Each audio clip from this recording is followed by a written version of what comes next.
kembali lagi bersama saya Dina Gurning, masih di Mudik ala Sultan. Kalau tadi kita sudah mengulas salah satu gerbong mewah milik Indonesia, yakni yang namanya Kereta Api Wisata tipe Bali. Sekarang saya akan mengulas satu lagi gerbong atau kereta mewah, yakni namanya Kereta Api Istimewa. Nah, apa istimewanya dan apakah memang seistimewa namanya? Yuk kita cek langsung.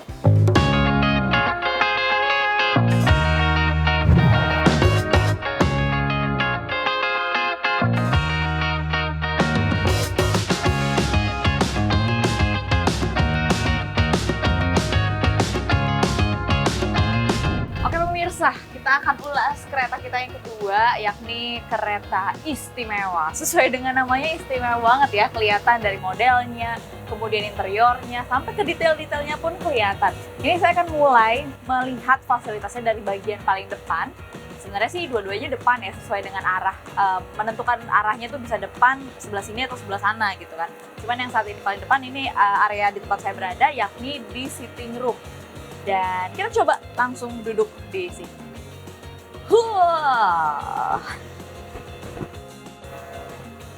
Nah, di situ ada. Nah, gitu pemirsa. Jadi reclinernya ini selain kelihatan mewah dengan desainnya yang serba hitam, terus bahannya kulit, tapi fasilitas juga cukup membuat nyaman gitu. Seperti yang terlihat. Untuk ukuran saya tinggi 163 cm, ini sangat amat nyaman sih. Jadi kaki saya juga nggak ngelipet, bisa rileks lah dengan duduk kayak gini, bisa buat perjalanan panjang cukup nyaman. Nah, selain itu fasilitas di recliner sendiri, selain bisa diturunin kakinya dan lain segala macam, ini ada ini juga bantal, terus itu ada meja juga biasa. Nah, gitu. Ini bisa buat makan atau bisa meletakkan benda-benda yang memang diperlukan gitu.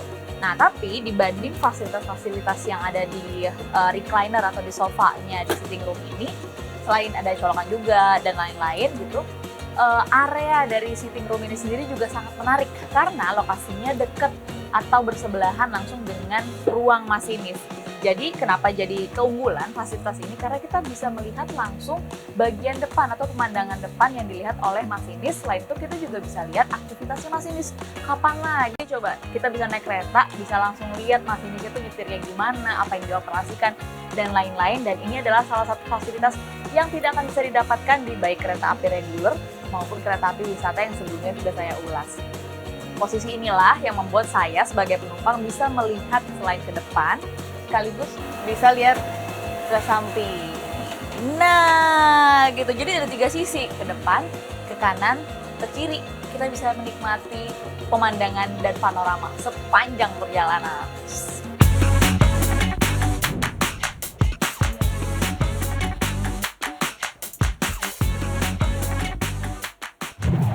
Maka izinkanlah aku mencintai atau biarkan ku mengharap sayang padamu. Nah, itu tadi pemirsa salah satu fasilitas yang paling diunggulkan di ruangan ini, yakni di meeting room. Kelihatan kan di sini ada apa aja? Yang pertama tadi karaoke. Saya tahu suara saya biasa aja, tapi nggak apa-apa ya. Jadi di sini kita bisa request lagu atau input lagu yang mau kita nyanyiin. Habis itu nanti akan muncul di TV yang sangat besar ini. Habis itu juga sound systemnya juga lumayan, ada 1, ada 2, dan ada beberapa di titik-titik lain. Habis itu seperti yang terlihat ini ada kursi-kursi, sebenarnya sih konsepnya lebih ke bisnis ya. Jadi kayak memang warnanya hitam coklat gitu. Mejanya juga seperti meja meeting karena memang namanya meeting room gitu. Untuk 8 orang cukuplah untuk satu keluarga gitu. Nah, kalau memang kereta ini digunakan untuk bukan perjalanan bisnis atau digunakan sebagai kereta wisata untuk mudik ataupun pokoknya sama keluarga, ruangan inilah yang biasanya digunakan sebagai tempat makan atau ruangan yang akan digunakan untuk tempat para keluarga menyantap makanan gitu. Nah, ruangannya juga cukup luas. Di sini juga kita bisa buka jendelanya untuk menikmati suasana perjalanan gitu. Selain itu yang paling unik juga adalah ini. Jadi memang dibuat desain itu Indonesia banget, meskipun secara general interiornya dibuat modern gitu, edgy, modern, warnanya hitam coklat, tapi tetap ada unsur Indonesianya. Jadi ada beberapa budaya dan juga juga titik-titik wisata yang unggul di Indonesia. Ada fotonya di sini, kita juga bisa lihat ini ada di Lampung, kemudian di Sumsel, danau, tarian, dan lain sebagainya. Ini kayaknya lengkap ya seluruh Indonesia sepanjang kereta ini. Jadi kita bisa lihat-lihat sambil mengenal budaya negara sendiri. Nah, itulah yang jadi keunggulan meeting room ini. Bisa dibilang ini merupakan ruangan utama dari rangkaian kereta ini.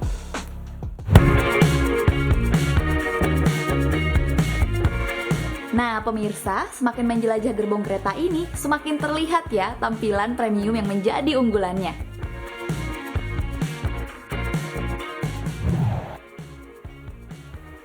Kalau tadi meeting area atau meeting room, ini kita balik lagi ke sitting room, di mana ini areanya di tengah. Tadi kan di depan tuh dekat ruang masinis, sekarang di tengah. Terus ya sama sih sebenarnya fasilitasnya, cuma jumlahnya lebih banyak karena memang area atau gerbong ini kapasitasnya bisa menampung 40 orang. Reclinernya atau sitting roomnya ini sendiri jumlahnya ada 30 orang. Untuk 30 orang maksudnya jadi dia ada di depan, di tengah, dan juga di belakang. Fasilitasnya sih kurang lebih sama. Jadi kita lanjut lihat ke area belakang. Yuk!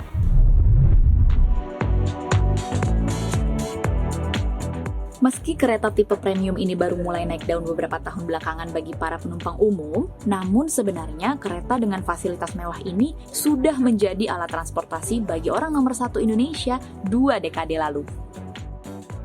Pertama memang kereta wisata ini dibuat adalah untuk melayani pemerintahan. Waktu itu zaman pemerintahannya waktu zaman Pak Soeharto, Pak SBY, Pak Gus Dur presidennya itu menggunakan kereta wisata. Nah, setelah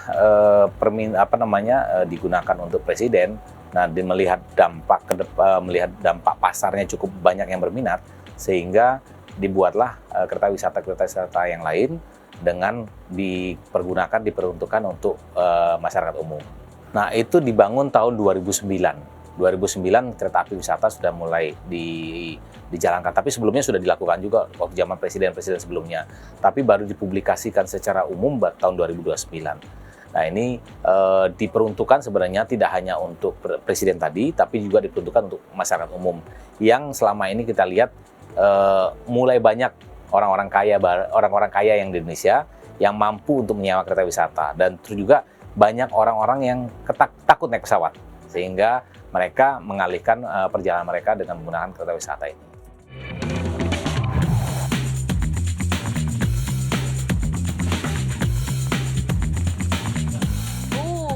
Ini entertainment room ceritanya. Bagus ya. Jadi kelihatan memang dicoba dipadukan antara desain yang modern, edgy gitu kan, tapi masih dengan value Nusantara. Faktornya adalah batik. Kemudian yang tadi saya jelasin ada beberapa gambar-gambar yang menunjukkan budaya-budaya Indonesia gitu. Nah, di entertainment room ini sendiri fungsinya sesuai dengan namanya, entertaining.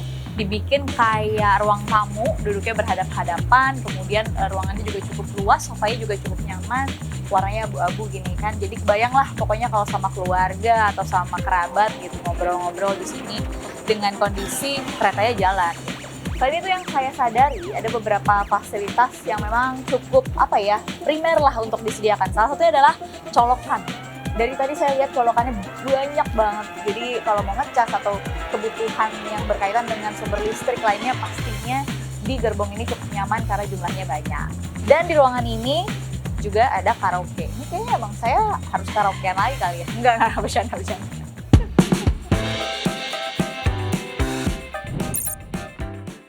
Sama dengan kereta wisata, tarif charter kereta istimewa ditentukan oleh jaraknya ke kota tujuan. Tapi kereta istimewa harganya jauh lebih tinggi dibandingkan dengan kereta wisata karena rangkaiannya bisa dicharter tanpa harus disambungkan dengan rangkaian kereta umum. Fasilitas inilah yang membuat sejumlah masyarakat senang menggunakan kereta istimewa ini.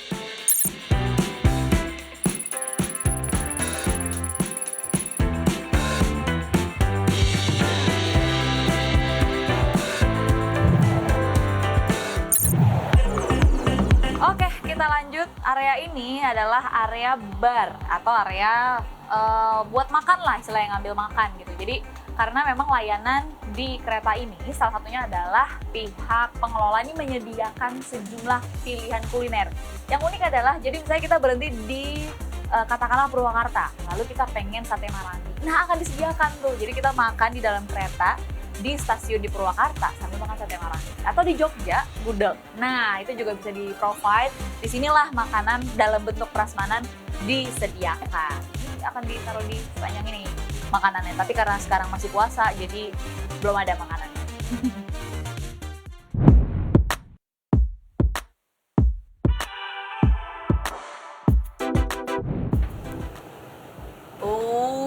Oke, toilet. Bagian toilet pemirsa, salah satu yang paling penting dalam transportasi mewah.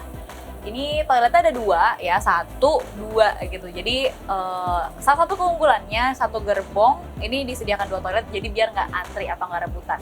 Nah kalau kita bicara soal fasilitasnya sebenarnya kelihatannya toiletnya secara umum tuh bersih, nggak kotor gitu. Airnya juga tadi saya coba cukup deras.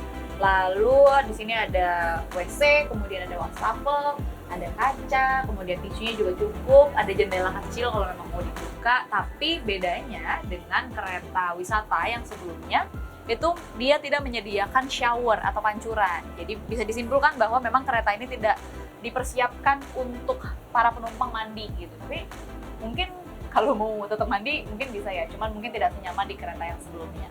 Tapi keunggulannya adalah toilet di sini jumlahnya ada 2. Oke, yuk kita lanjut ke sebelah sana.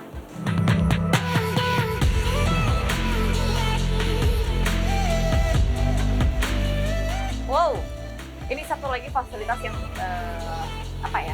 istilahnya membuat rangkaian kereta ini spesial, yakni ada ruang beribadah gitu. Khusus bahkan disediakan pendingin ruangan khusus di area ini. Jadi mungkin membuat proses atau penggunaan ruang ibadah ini semakin nyaman.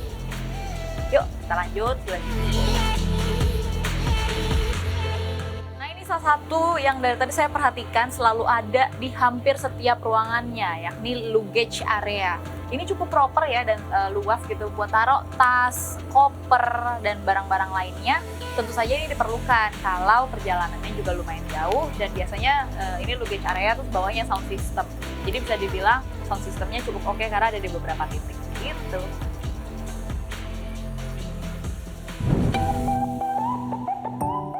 Fasilitas premium yang menjadi unggulan tentu saja menjadi salah satu daya tarik tersendiri. Meskipun terkadang ada pertimbangan-pertimbangan tertentu sampai akhirnya penumpang menentukan pilihan.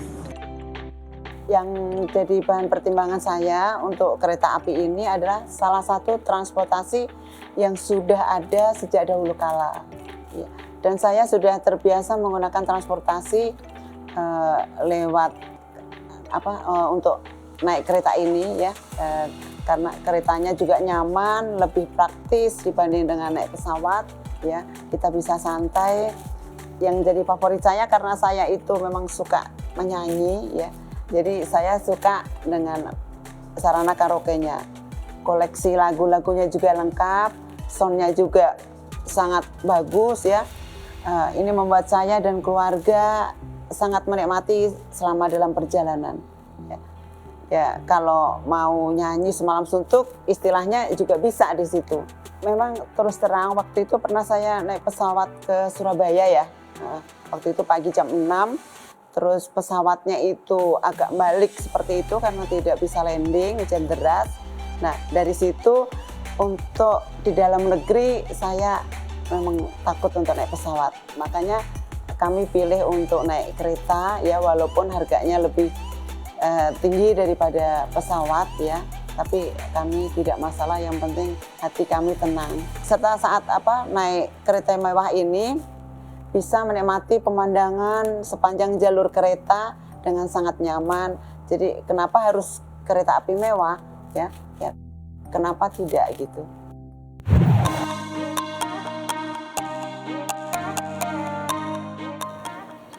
Ini area sitting room lagi, ada beberapa kursi. Jadi memang sitting room tuh ditaruh di depan dan juga di belakang area.